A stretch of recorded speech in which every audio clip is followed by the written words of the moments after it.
Assalamualaikum warahmatullahi wabarakatuh. Alhamdulillah, alhamdulillahilladzi hadana li hada wa ma kunna linahtadiya laula an hadana. Asyhadu an la ilaha illallah wa asyhadu anna Muhammadar Rasulullah. Allahumma shalli ala sayyidina Muhammadin wa ala alihi wa sahbihi ajma'in. Ya ibadallah, ittaqullaha haqqa tuqatih wa la tamutunna illa wa antum muslimun. Qala Allah Ta'ala fi kitabil karim, ya ayyuhalladzina amanu khulu fi silmi kafah wa la tattabi'u khutuwati syaitan innahu lakum aduwwun mubin. Saudaraku kaum muslimin dan muslimat rahimahumullah, bila kita senantiasa meningkatkan iman dan takwa kita kepada Allah Subhanahu wa Ta'ala, karena hanya dengan cara seperti itu insyaallah kita akan menemukan ketenteraman lahir batin dan selamat dari alam dunia sampai ke alam akhirat kelak. Amin Allahumma. Para jamaah, pada kesempatan khutbah yang singkat ini, khatib ingin terus mengingatkan kepada kita semua tentang firman Allah yang telah khatib bacakan dalam pendahuluan tadi. Ittaqullaha haqqa tuqatih wa la tamutunna illa wa antum muslimun. Aku berjanji hanya bertakwa kepada Allah dan akan mati dalam keadaan Islam. Pertanyaannya, betulkah kita ini Islam? Para jamaah, yang dikatakan Islam apabila sudah terpenuhinya rukun. Rukun ini kalau satu tidak dilaksanakan maka batal seluruhnya. Seperti ingin berikan perbandingan, rukun wudu ada 6 supaya sah. Satu tak dilaksanakan, misalnya tidak membasuh tangan, maka wudunya dianggap tidak sah atau sama dengan tidak wudu. Konsekuensinya sholatnya tidak sah, karena ada yang tidak dilaksanakan. Rukun nikah ada 5, ada wali, ada pengantin, muslim, ijab kabul, ada 2 saksi. Satu tidak ada, maka pernikahannya tidak sah. Misalnya tidak ada wali. Konsekuensinya kalau hubungan suami istri berarti sama dengan zina. Konsekuensi berikutnya, kalau lahir anak perempuan kita tidak bisa menjadi wali. Kalau lahir anak laki-laki dia tidak bisa menjadi wali bagi saudara yang lain karena rukun. Nah, rukun menjadi orang Islam itu 5. 1, syahadat, kelas. Yang kedua, sholat. Nah, sholat itu sudah kita laksanakan dulu. Makanya di Aceh, kalau orang tidak melaksanakan sholat yang 5 waktu itu tidak boleh jadi wali. Maka walinya jatuh kepada pak penghulu atau wali hakim. Kenapa orang yang tidak sholat dianggap tidak muslim? Karena ada rukun yang tidak dilaksanakan. Karena rukun itu kan harus dilaksanakan. 1 tidak dilaksanakan maka batal seluruhnya. Dan zakat, sudah belum kita tunaikan bayar zakat. Kalau zakat fitrah kita semua tuntas. Bahkan orang yang tidak puasa pun bayar zakat dia. Padahal zakat fitrah ini pasangannya orang yang puasa. Kalau tak puasa ngapain bayar zakat fitrah?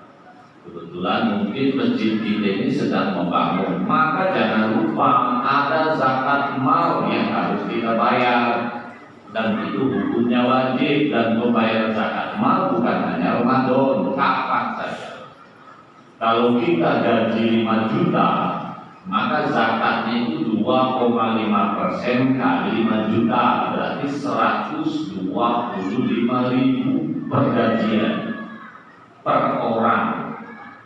Nah, kalau 1 tahun tidak bayar zakat, kalikan saja 125.000 kali 12, jadi sekitar 1.500.000. Sudah belum itu ditunaikan zakat itu. Kalau tidak kita bayarkan, berarti kita sama dengan makan harta orang lain, dosa hukumnya. Punya rumah walaupun 10, tapi kalau tidak kita koskan, tidak ada zakatnya. Tapi kalau kita punya rumah kontrakan, wajib keluarkan zakatnya. Mobil direntalkan atau untuk cari uang, ada zakatnya.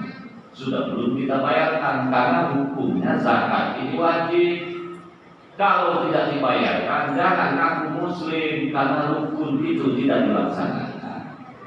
Nah, sebentar lagi kita akan masuk di bulan Ramadan. Yang terakhir, menunaikan ibadah haji. Haji ini hukumnya wajib, bukan sunnah. Betul, haji ini hanya wajib bagi yang mampu. Para jamaah mampu menurut ajaran agama ini hanya 4. 1, badan sehat, begitu ini sehat atau tidak. Yang kedua, tempat pelaksanaan ibadah haji aman, artinya Mekah Madinah. Kalau kena COVID sedang perang berarti tidak. Yang ketiga, nanti pada waktu pelaksanaan ada bekal makan minum keluarga yang ditinggal. Itu pun 21 tahun kemudian kalau daftarnya di Banten. Kalau daftarnya di Banten 39 tahun baru berangkat. Kalau di Aceh 31 tahun berikutnya setelah mendaftar. Para jamaah rahimakumullah. Itu ketiga. Yang keempat, bisa berjalan ke sana. Berjalan ke sana kalau zaman Nabi dulu bisa naik onta, kuda, gajah atau jalan kaki. Kalau kita punya duit 25 juta, daftar di bank syariah, kemudian pergi ke Kementerian Agama. Artinya punya duit 25 juta kita sudah waris. Para jamaah, kita kadang-kadang malulah dengan orang yang ada di kampung halaman. Rumah gubuk terbuat dari bambu, alasnya ada tanah, motor pun tak punya. Puluhan tahun dia bisa juga menunaikan ibadah haji. Kita ini rumah sudah tinggal, mobil punya, rumah permanen, daftar haji ketika ditanya tak pernah mampu. Mari kita koreksi diri kita masing-masing. Keramik rumah sanggup 30 juta, haji tak sanggup.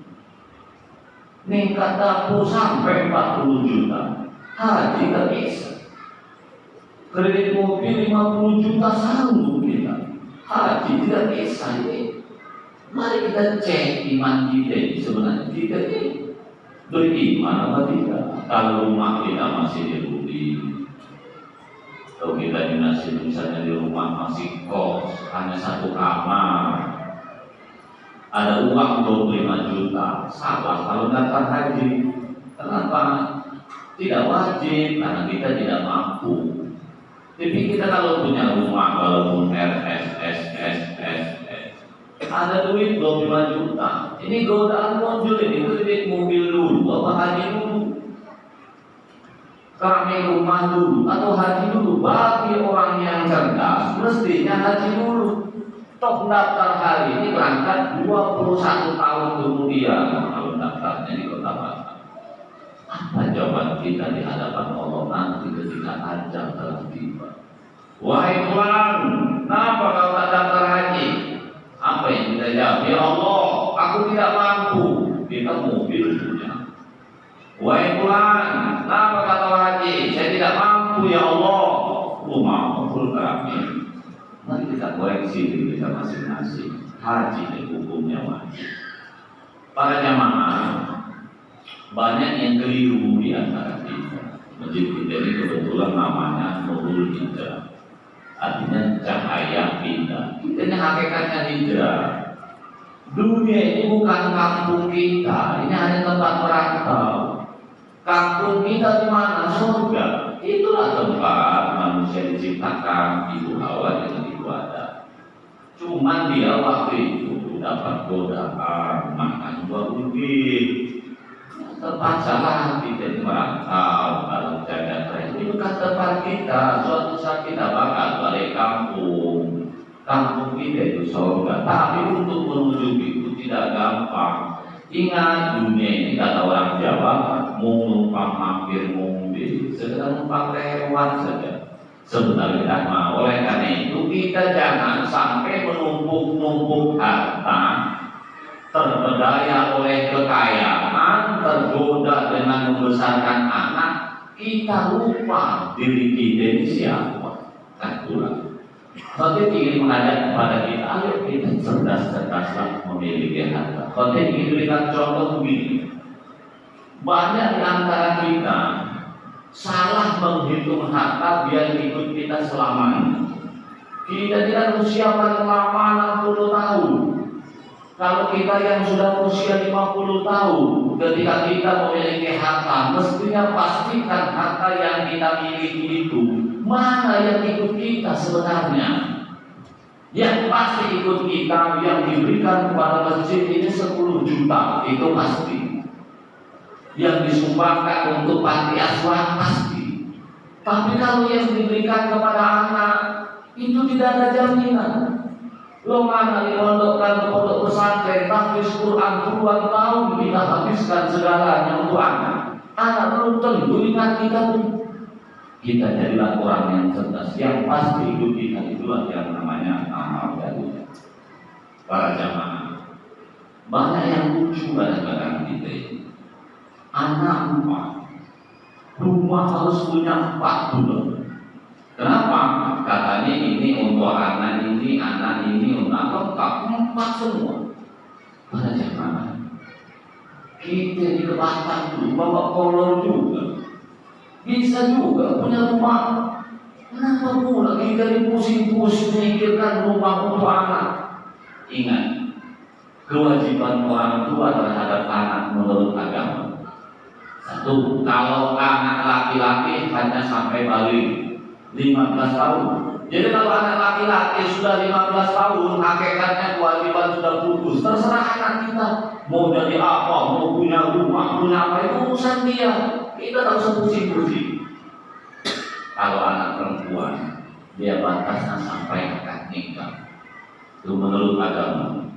Kalau menurut negara, kewajiban orang tua terhadap anak ketika anak hanya sampai 17 tahun ke atas. Artinya, kalau anak kita sudah lewat 17 tahun atau sudah punya KTP, dialah yang bertanggung jawab terhadap dirinya, bukan orang tua lagi. Apa maksudnya? Menyempurnakan rukun Islam, hukumnya wajib. Jangan sampai kita terjebak. Anak harus kuliah fakultas kedokteran, anak harus ini, harus itu, harus ini, harus itu. Lupa kewajiban kita ini. Bahwa nanti kalau kita meninggal dunia, Allah tidak akan bertanya, wahai fulan, anakmu sarjana apa tidak? Tidak ada. Wahai fulan, berapa rumah yang kau berikan anakmu? Tidak ada. Yang ditanya Allah itu rukun Islam sudah dilaksanakan atau belum? Sudah adakah amal jariah yang kau tinggalkan? Salah satunya pembangunan masjid ini. Kalau kita memang orang cerdas, 1 bulan jika perlu sisihkan uang 1 juta, 500 juta untuk masjid ini yang pasti ikut kita, daripada kita habiskan kedai kopi, koyak-koyak yang jelas kemana juntungnya. Oleh karena itu para jamaah rahimahumullah, akhirnya Khatib simpulkan. Pertama, sudah Islamkah kita? Laksanakan rukun Islam 1 sampai 5. Kalau belum, segera laksanakan. Khusus mengenai ibadah haji, tidak usah terpancing berangkatnya. Yang penting daftarnya, karena yang penting terlaksananya gugur kewajiban. Maksud Khatib, jangan sampai kita yang sudah usia 50 tahun tidak perlu haji, daftar tak sampai juga. Jangan pikirkan itu. Yang penting kewajiban sudah gugur. Yang kedua, kita hidup tak akan lama. Mana harta yang akan menyertai kita? Bukan harta yang diberikan kepada anak, bukan harta yang nempel di mobil, bukan harta yang membuat rumah mewah, tapi harta yang diberikan kepada fasilitas publik, posyandu, poskamling, apalagi masjid, madrasah dan gereja. Demikian mudah-mudahan dapat dimengerti dan dapat diamalkan dalam kehidupan sehari-hari. Amin ya rabbal alamin. Waalaikumsalam warahmatullahi wabarakatuh.